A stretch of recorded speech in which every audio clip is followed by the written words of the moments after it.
बिहार में राहुल गांधी की फ्लॉप यात्रा के बीच विपक्ष को लगा बड़ा झटका। बिहार चुनाव से पहले बीजेपी का बड़ा सियासी दांव। दबंग पूर्व आईपीएस आनंद मिश्रा हुए बीजेपी में शामिल।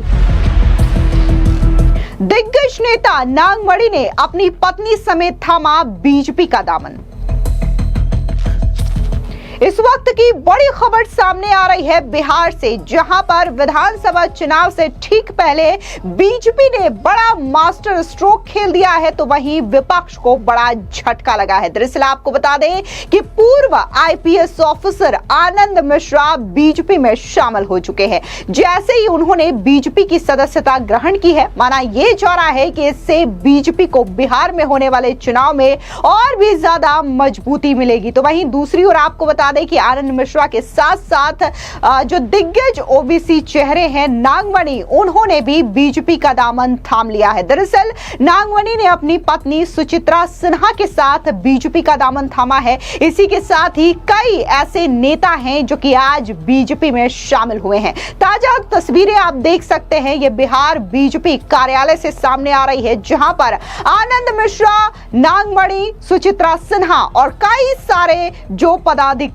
हैं वो बीजेपी में शामिल हो रहे हैं। और यहां पर जो बिहार के डेप्यूटी सीएम है सम्राट चौधरी, विजय सिन्हा और इसी के साथ ही बिहार प्रदेश अध्यक्ष वो भी मौजूद है और ये बीजेपी की सदस्यता आनंद मिश्रा और नागमणि को दिला रहे हैं। आपको बता दें कि आनंद मिश्रा पहले जन स्वराज अभियान के यूथ विंग के अध्यक्ष थे। बक्सर लोकसभा सीट से साल 2024 में चुनाव भी लड़ चुके हैं। नागमणि का बिहार की राजनीति में एक लंबा अनुभव रहा है। कई पार्टियों में वो घूम चुके हैं और 14वीं बार नागमणि किसी पार्टी की सदस्यता ले रहे हैं। वहीं दूसरी बार बीजेपी में नागमणि जो है वो शामिल हो रहे हैं। बीजेपी को लगता है कि नागमणि के आने से पार्टी को एक मजबूत ओबीसी चेहरा मिल सकता है।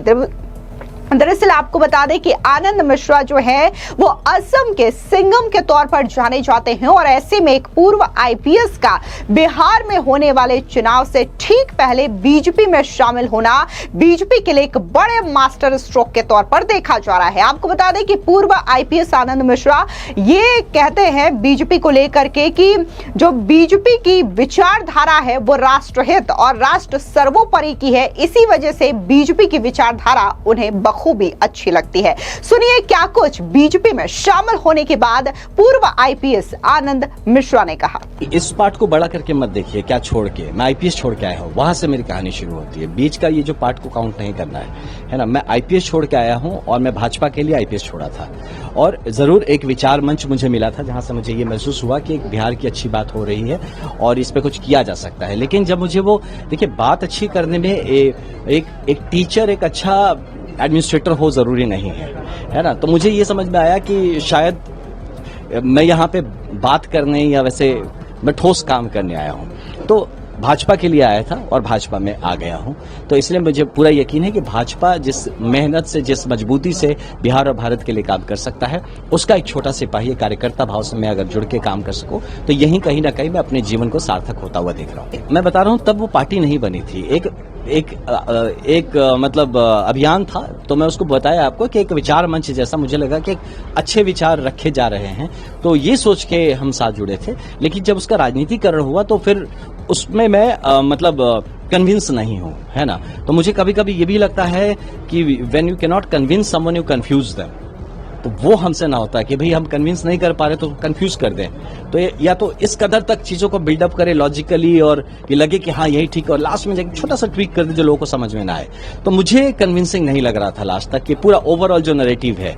तो यहाँ ठोस काम होता हुआ मुझे यही समझ में आता है कि भाजपा कर सकते हैं और एक ही जीवन है, छोटा जीवन है, इसको मैं यहाँ वहाँ बर्बाद नहीं करना चाहता हूँ। आज गेरुआ में लिपटाया हूँ तो आज ऐसी ही इसी गेरुआ में लास्ट तक मैं रहूंगा और मेरी जब मृत्यु भी हो तो इसी गेरुआ में हो। और इस बीच में जिस तरह से सेवा हो सके पार्टी के माध्यम से बिहार का और भारत का मैं करता रहूंगा। उनकी विचारधारा से क्या आपकी? नहीं देखिए, विचारधारा एक बड़े गंभीर शब्द है। व्हाट इज दैट विचारधारा?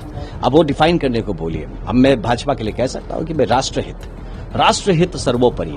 उसके अलावा मतलब आप हर चीज अगर राष्ट्रहित में नहीं केंद्रित हो रहा है तो वो गलत तरीका है। वहां पे मुझे कुछ और हित सधता हुआ नजर आया।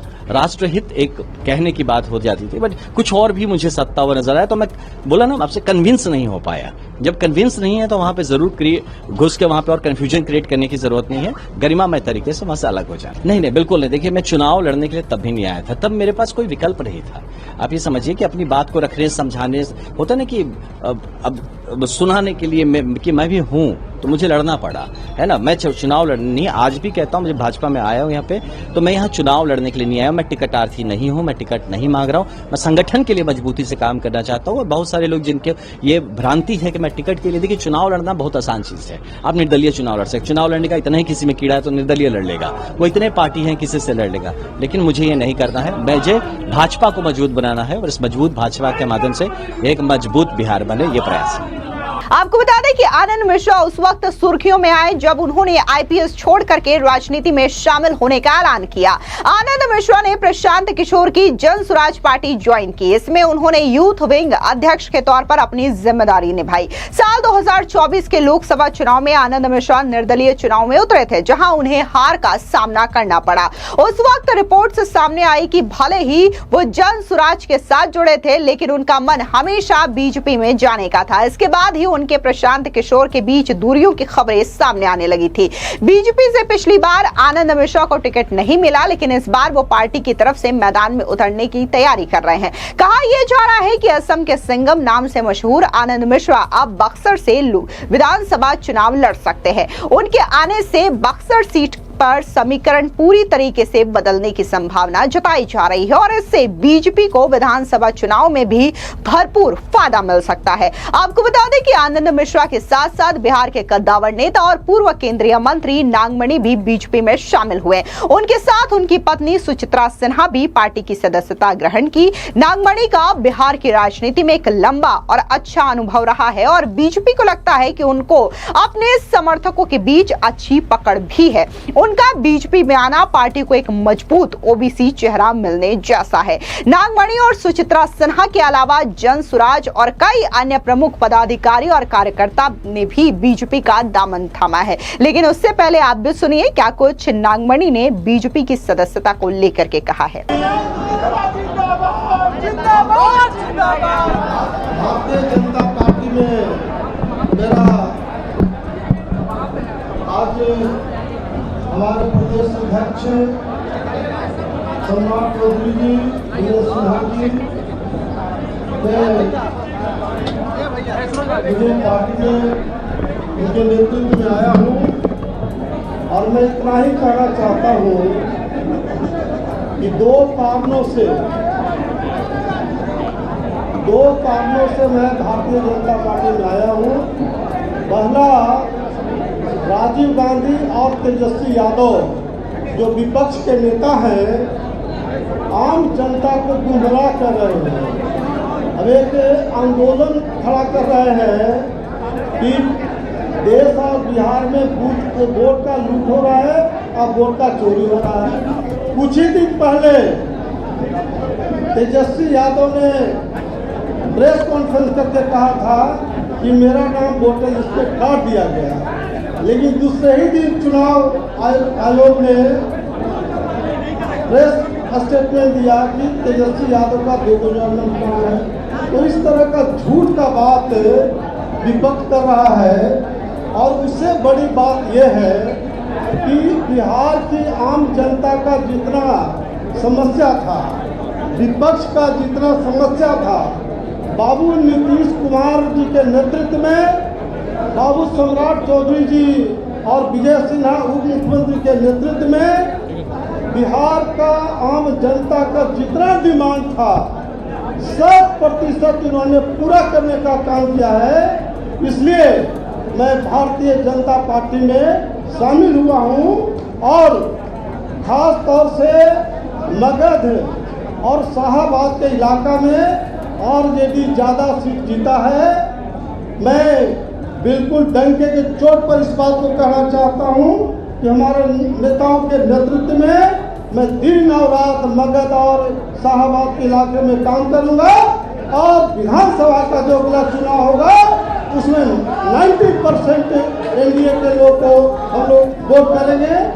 एक बात अध्यक्ष जी और हमारे नेतृत्वगण को बताना चाहते हैं कि मैं जब अटल बिहारी वाजपेयी जी के टाइम में मिनिस्टर था, लालू जी का अत्याचार गुंडागर्दी के खिलाफ मैंने आरजेडी का 6 राज्यसभा का एमपी और 3 लोकसभा के एमपी को तोड़ करके और अटल बिहारी वाजपेयी जी को सपोर्ट किया था और उन्होंने मुझे सोशल जस्टिस मिनिस्टर बनाया था।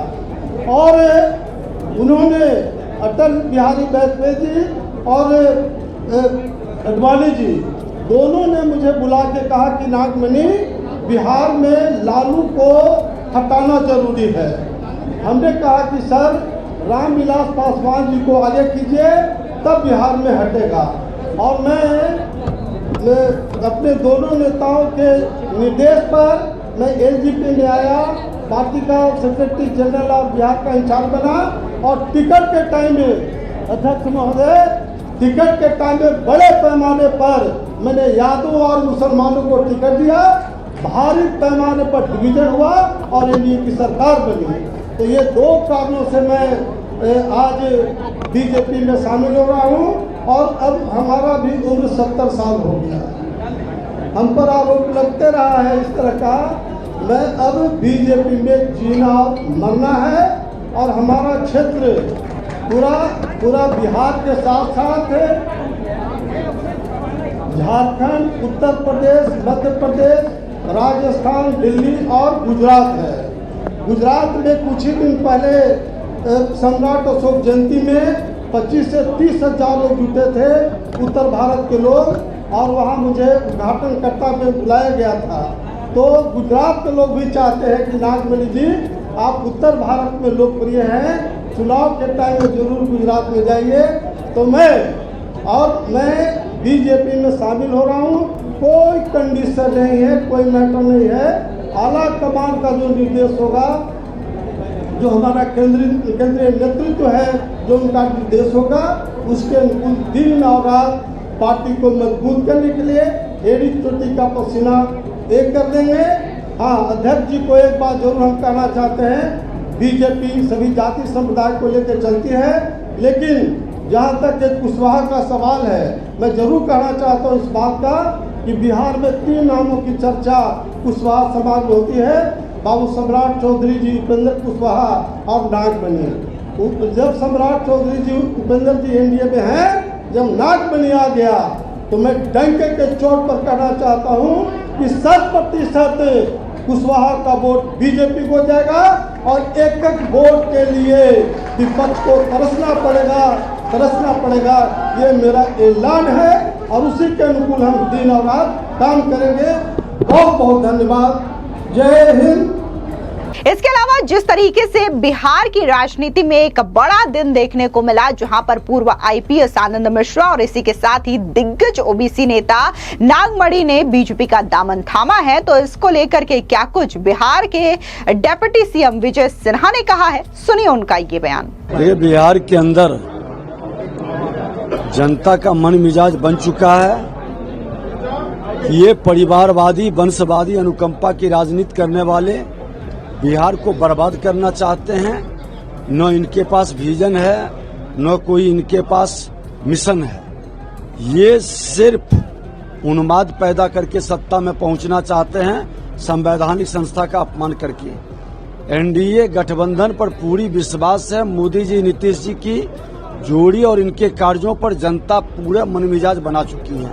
देखिए, चोर मचाए शोर, ये खुद बड़े चोर हैं और जो चोरी करने की आदत है, सत्ता में चोर दरवाजे से पहुंचने का, संवैधानिक संस्था पर बार बार भ्रम का वातावरण बनाना, उंगली उठाना, अपमान करना, ये दुखद दुर्भाग्यपूर्ण है। ऐसे लोग संविधान में विश्वास नहीं और लोकतंत्र के दुश्मन हैं। ये लोग ये नौटंकी कर रहे हैं, नौटंकीबाज लोग हैं, खलनायक की भूमिका में अपनी उपस्थिति दर्ज कर रहे हैं। अब उनका पारिवारिक मामला है, लेकिन सच्चाई है कि तेजस्वी और राहुल गांधी, ये सब लोग अपनी जिम्मेवारी का निर्वहन नहीं करके संविधान के विरुद्ध जिस तरह के काम कर रहे हैं, संवैधानिक पद पर बैठने के योग्य नहीं। आपको बता दें कि एक तरफ जहां राहुल गांधी वोट चोरी जैसे गंभीर आरोप बीजेपी और चुनाव आयोग पर लगा रहे हैं और इसको लेकर के बकायदा बिहार में एक यात्रा भी कर रहे हैं जिसका नाम वोट अधिकार यात्रा दिया गया है, लेकिन ये